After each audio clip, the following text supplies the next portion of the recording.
Hi, my name is Mr. Codilla, and today I'm going to show you how to make a screenshot of your computer using the snipping tool. First, I'm in Tinkercad, so I'm going to go ahead and get rid of this menu right over here. Gives me a little bit more space to work with.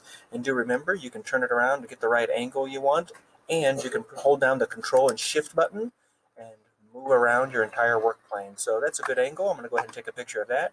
Now, I'm going to go down to my Windows button here.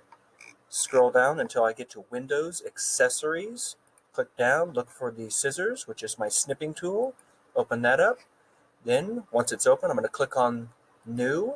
And you see how it kind of gets grayed out there? Now I'm going to click and drag my red box over the picture I want to take. Let go. Now it opens up this window. And then I'm going to click the disk to save, or I can come up to File and click Save As. Make sure you save it to your desktop. Then I'm going to just rename this one 1. Click Save. Now it's saved. And I can go ahead and close out of this and repeat the whole process once I kind of turn it around and get some different angles here. So there's another one. And I can repeat the whole process.